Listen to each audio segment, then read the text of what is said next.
Was that not an instant classic that we witnessed on Saturday?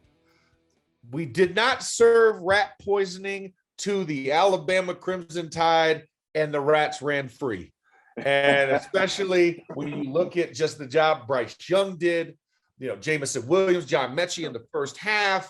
The Georgia wall, we saw some cracks. We saw that as great as a front seven can be, that secondary didn't get a lot of attention this year, and Alabama made up for it. They made sure they got a season's worth of attention in one game. Clint, when you look at this, were you surprised at not only the outcome, but the score and the outcome in this game? Oh, no question. I was definitely surprised, and I was surprised at the 41-24, what appeared score-wise to be a pretty good beating by Alabama. And if you watch the game, I think that's pretty accurate. I think that was a pretty good beating that Alabama put on Georgia. And hell yeah, I was surprised. Look, I thought it was going to be flip-flopped. I thought Georgia was going to skull drag Bama, no doubt about it. I didn't think Bama had the horses this year for once in Saban's career. I thought he was going to that game and didn't have the horses. And boy, was I ever wrong, because I think there were several things on the Georgia front. Let's talk about Georgia first. For me, there were several things, right? Like, one, the game plan.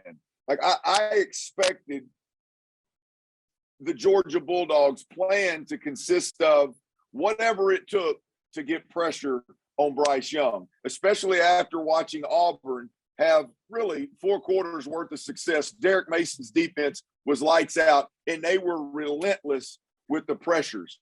And I thought for sure that Georgia would come out and do some of that. Now, I think they eventually got to it, but it seemed like they may have been a little bit arrogant coming into that game, thinking, well, we can just play our base fronts, we mix coverages up in the back, and we can get away with this. And I'm just going to tell you right now, in hindsight, I don't care how talented you are in the secondary.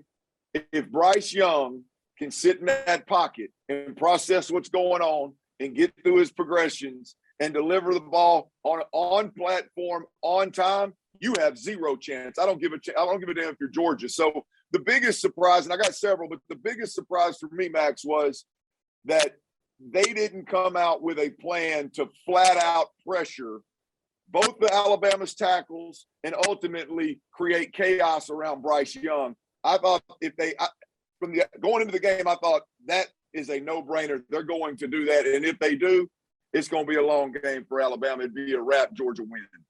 Yeah, no, you're absolutely right. I think you hit the nail on the head. Pressure just wasn't there. And, we talked about how great Jordan Davis was, right? And Jordan Davis might have been an outside shot at getting an opportunity to go to, New York if he had a good game. And Jordan Davis, I mean, they did a great job of double teaming him. And like you said, because there wasn't that add-on 5th and 6th guy on the pressure, you're able to dedicate 2 men to 1 blocker on a given time. And, and it was just surprising that, it's almost like they went in, I have to say arrogant, but cocky about our 4 can beat your 5. You know what I'm saying? And we're just going to sit back in coverage and just wait for you to throw into a tight window. Well, the problem is Bryce Young has a laser for focus. So when you did have a tight window, it looked like a mile for him. And, you didn't really have a lot of answers for Jamison Williams on the top half of your coverage, with the safety rotations and everything. So it was perplexing. And listen, that second quarter, Bama put on an absolute clinic of how to dismantle Georgia. I mean, to hang 24 in the manner that they did in the matter of 15 minutes. Oh my God. I mean, you're just looking, you're doing this the entire time. Looking back, you're like, oh my God. They're just, and Stetson Bennett, yes, for what we've said about Stetson Bennett, being a managerial type, this was one of the things where the run game did not come out to play. And so you put a lot more pressure on Stetson Bennett. And, I think this is one of the things where, Nick Saban was waiting for this. He was waiting for this, sitting there in the low grass, right? He's just, That's okay, right. all right, yeah, we're third. We're third. Is that what you think? Is that what you think? Yeah. I'll show you my teeth. And they had an excellent game plan. And once again, an assistant that we thought would finally topple the giant. We thought young Padawan will become Jedi Master, and it didn't happen. You're still a Padawan. You haven't, Mace Windu is still in charge here, and you have not been able to conquer that feat. And it's amazing to me that no matter the talent, no matter the recruiting, no matter what it is, Saban always finds a way. I mean, he's only been locked out of one playoff since it's been created. Yeah. He's only missed one. He's been in 7 of these. It's one of those things where I have to stop doubting. I really have to stop doubting no matter what I see. Well, Max, here's the deal, though. You're right about Saban. Look, I'll never doubt Saban again. I'll never doubt Belichick. I mean, I'm over it. I thought the gap was too large this year for even Saban to be able to close the gap that quickly in a game.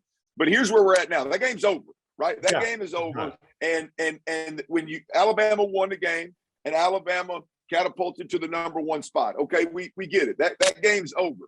As we talk about teams moving forward, there's nobody in the top 4 that should have learned more from their championship game than Georgia. And there's 2 things. Number 1, you're not beating Bama rushing 4, playing coverage. I don't care if you call it a busted coverage or a combo coverage, just man zone crap that everybody's playing. I don't care what you call it. You are not going to beat Bama unless you make Bryce Young uncomfortable consistently. And I'm not talking about uncomfortable around his feet. I'm talking about knocking his head off consistently like Auburn did. Number 1, Georgia goes into the next game. If they get a next game against Alabama, you go into that game with a totally different game plan on defense. And number 2, Georgia learned, which I think we already knew, but we just didn't know how detrimental it could be. Georgia knows right now that they're not winning a shootout with Stetson Bennett. And now I'm not blaming everything on Stetson Bennett. I know right now the tight end, the young tight end, is the best weapon he's got. Hell, it's the only weapon he's got in terms of throwing the football around the park. Pickens is back. We'll see what kind of progress he can make over the next month. But ultimately, offensively, Georgia learned that they're not winning a shootout with Stetson Bennett. So the biggest question of the college football playoffs, the biggest question of bowl season is going to be answered the day that Georgia takes the field against Michigan, right? The week before the championship, in the semifinals, when Georgia takes the field against Michigan, if JT Daniels is the quarterback, their ceiling offensively is much, much higher than it was with Stetson Bennett. And that's the decision of the college football playoffs. Does Kirby Smart and the Georgia Bulldogs, do they ride with what got them there in Stetson Bennett, even though it was clear that ceiling's low and you're not winning a shootout, versus Cincinnati or Alabama, whoever you catch in the championship game, if you do indeed get there, you're not winning a shootout with Stetson Bennett. Do they go to JT Daniels, the former Heisman candidate, the player that, no doubt about it, the quarterback that, no doubt about it, is more confident from the pocket, on platform, in the pocket, staring down the barrel, can deliver the football at all 3 levels of the football field? Their ceiling is higher offensively. Do they pull that trigger? That's the question of the college football playoffs. And I'm talking about all the damn bowls, right? I'm talking about all of them. Doesn't matter. Yeah. That's the one question. We know who Cincinnati is. We know who Michigan is. We know who Saban's going to trot out there. We know all that. The Georgia Bulldogs should be a different looking team on both sides of the football come that first round game against Michigan. And I'm here for it, man.